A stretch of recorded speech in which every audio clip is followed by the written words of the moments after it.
Lo que ha ocurrido entre Irán y Estados Unidos es la segunda conversación directa entre ambas partes, después de la que tuvo lugar en Suiza.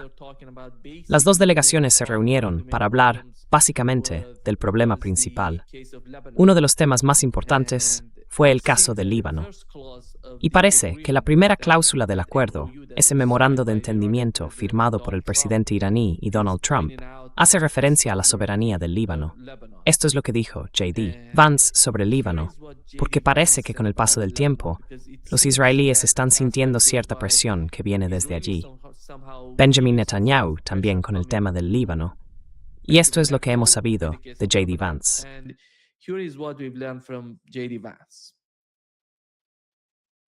¿Israel va a retirar sus fuerzas del sur?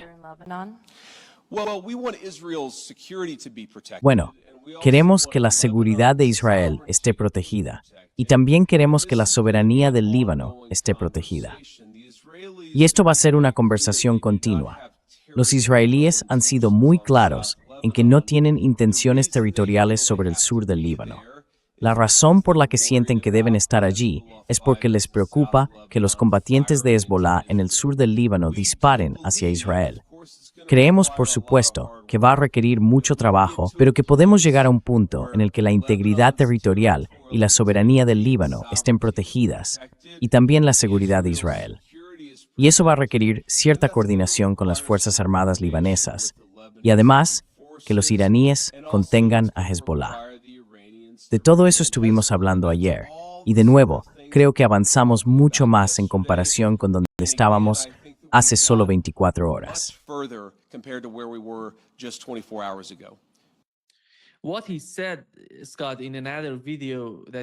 Lo que dijo Scott en otro video cuando mencionaba el caso del Líbano fueron dos cosas. Una de las más importantes es que Estados Unidos e Irán definieron un nuevo mecanismo para mantener la calma entre Israel y el Líbano. Lo llaman la zona de desconflicto o algo así, una nueva unidad, en la línea de lo que comentaba J.D. Vance. Y el segundo punto sería, ¿va a ser una retirada total de Hezbollah o de Israel del Líbano, o será una retirada parcial? ¿Cuál es tu interpretación del caso del Líbano, que me parece una de las situaciones más complicadas? En la mayoría de los otros temas, como el de las sanciones y todo eso, parece que hay cierto entendimiento, que se están hablando. Pero el caso del Líbano está directamente relacionado con Hezbollah e Israel. ¿Cómo lo ves tú? Hezbollah and Israel. How do you see that from?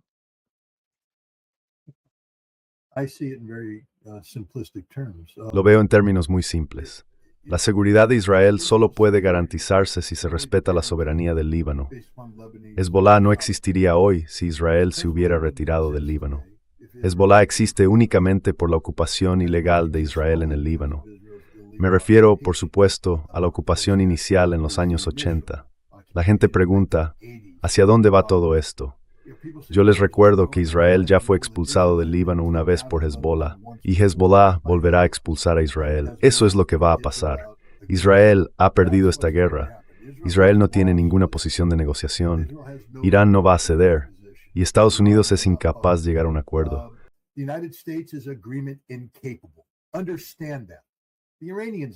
Entiéndelo. Los iraníes lo entienden. Tú lo entiendes. Yo lo entiendo. No importa lo que diga J.D. Vance, porque Estados Unidos no puede cumplir su palabra. Estados Unidos ha puesto la seguridad de Israel por delante de la soberanía del Líbano. Esa es toda la ecuación de poder que está ocurriendo aquí. Israel puede bombardear Beirut cuando quiera, en nombre de su política de seguridad, pero a Hezbollah no se le permite responder contra Israel en defensa de la soberanía libanesa. Y la única razón, una vez más, por la que Hezbollah sigue teniendo una milicia, es porque Israel continúa ocupando ilegalmente el sur del Líbano. The legitimacy of the continuity of the Hezbollah militia disappears immediately the moment Israel leaves all of southern Lebanon. The moment that Lebanon restores sovereignty to every square inch of Lebanese territory. And that's the only solution that's acceptable here. You know, J.D. Vance in Iran can come up with, a mechanism, a deconfliction mechanism, but it doesn't work if the deconfliction is premised that on the notion of Israeli security taking precedence over everything, including Lebanese sovereignty. I just again will remind you, Israel was kicked out of Lebanon once before by Hezbollah. And if Israel wants to continue the fight on its terms, it will be kicked out of Lebanon again by Hezbollah.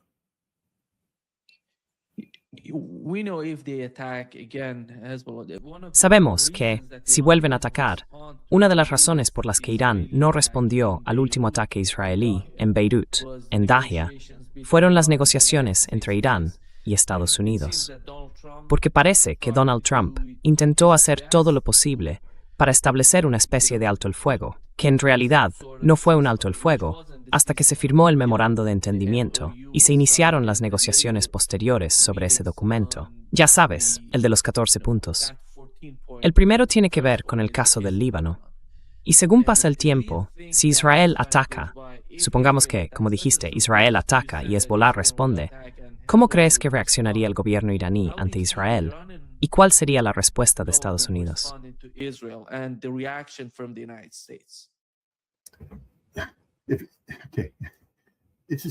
Vale, esto está clarísimo.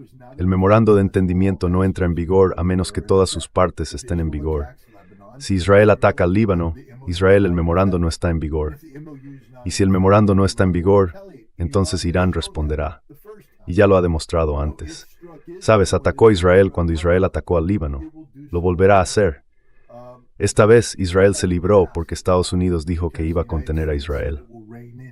Pero Estados Unidos es incapaz de cumplir un acuerdo. Israel también es incapaz de cumplir un acuerdo. No negocian de buena fe. Irán lo sabe mejor que nadie. Así que, ¿qué pasará si Israel ataca al Líbano? Irán responderá contra Israel. ¿Y qué hará Estados Unidos? Nada. Estados Unidos está desesperado por lograr un acuerdo.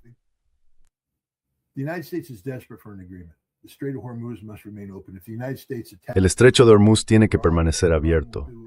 Si Estados Unidos ataca a Irán, Irán hará lo mismo que hizo la última vez, cerrar el estrecho de Hormuz. Y bueno, es interesante que la gente lo entienda. Cuanta más incertidumbre haya, incluso aunque Irán diga que el estrecho de Hormuz está abierto, hay que entender que las compañías que aseguran el transporte marítimo que pasa por allí no están asegurando esos envíos. ¿Por qué lo harían? ¿Por qué iban a asegurar un barco que atraviesa un estrecho que podría cerrarse en cualquier momento con el riesgo de que el barco sea alcanzado y se hunda? Así que ya ves, Estados Unidos y Donald Trump en particular están en una situación muy complicada. Y esto no tiene que ver con las complejidades de ningún asunto geopolítico.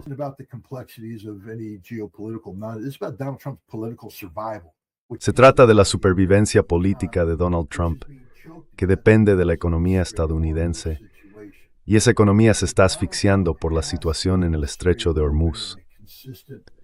Así que Trump tiene que conseguir que el estrecho se mantenga abierto de forma constante, porque si el petróleo no empieza a fluir, las consecuencias de la crisis energética que él mismo provocó con su estupidez al iniciar este conflicto no se van a resolver a tiempo para influir en las elecciones legislativas de noviembre.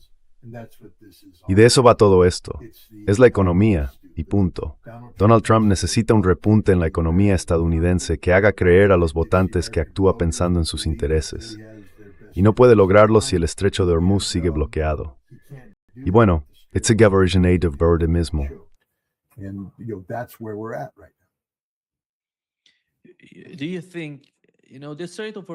Cree que, bueno, el estrecho de Hormuz se ha utilizado para presionar a Estados Unidos y que luego Estados Unidos está presionando a los israelíes para que no ataquen Líbano, para que no ataquen a Hezbollah, ni a la gente en las ciudades y pueblos del Líbano.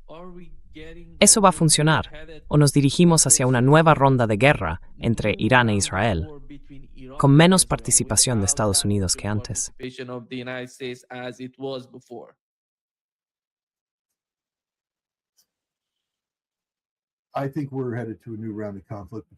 Creo que nos dirigimos hacia una nueva ronda de conflicto entre Israel e Irán. Pero creo que Estados Unidos, bueno, porque mira, Irán, no puedo hablar en nombre del gobierno iraní, pero han sido bastante claros. Es todo o nada. No van a permitir que Estados Unidos seleccione solo las partes que le convienen del memorando de entendimiento, tiene que aplicarse por completo, o no hay acuerdo. Ya se han levantado de la mesa de negociaciones antes, y creo que volverán a hacerlo. Y han demostrado estar dispuestos a atacar a los países que violen ese memorando. Así que Israel sería sin duda atacado. La pregunta es, ¿qué hará Estados Unidos?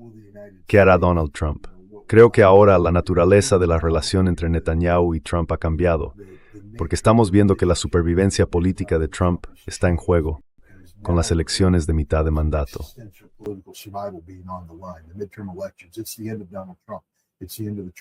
Es el final de Donald Trump. Es el final del legado de Trump. Y un narcisista no puede permitir que eso ocurra.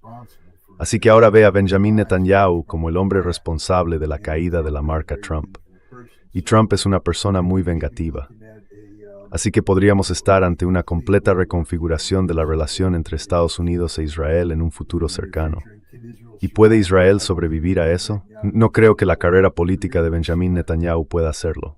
Es un hombre que ha venido una y otra vez a Estados Unidos, al Congreso, para envolverse en el manto de los aplausos interminables. Necesita el apoyo estadounidense para mantener su legitimidad en casa. Si Trump corta el cable, eso será el final para Netanyahu. Así que bueno, creo que Israel se verá obligado a salir del Líbano de una forma u otra.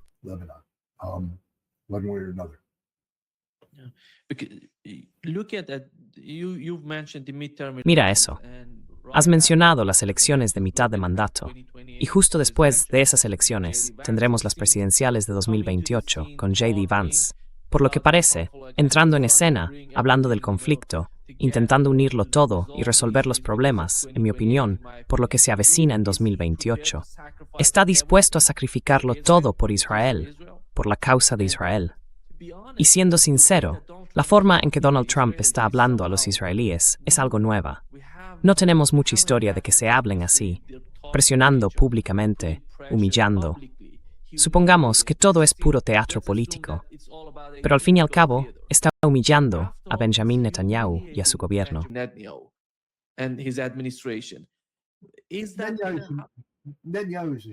Netanyahu se está humillando a sí mismo. Seamos muy claros con esto. No es un actor inocente. No es que Benjamin Netanyahu haya estado haciendo lo correcto y que el malvado Donald Trump haya aparecido para arruinarlo todo. Benjamin Netanyahu es un matón asesino y genocida. Es un criminal de una magnitud que solo se puede comparar con algunos de los peores criminales de la historia. Viene a la mente Adolf Hitler. Así que no siento ninguna simpatía por Bibi Netanyahu cuando Donald Trump se vuelve contra él. Ya era hora de que un presidente estadounidense se enfrentara a un líder israelí de esta manera.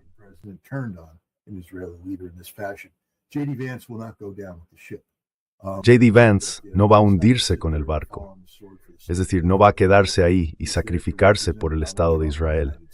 Está ahí para representar a Donald Trump y a los Estados Unidos y seguirá las indicaciones de Donald Trump en nombre del país.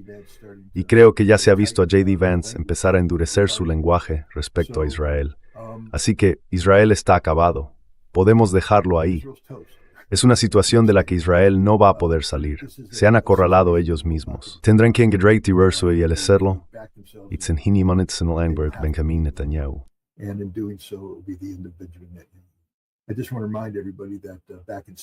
Solo quiero recordar a todo el mundo que en septiembre de 2023, antes de los ataques del 7 de octubre de Hamas contra Israel, el presidente israelí ya estaba advirtiendo de que Israel se estaba deslizando hacia una guerra civil.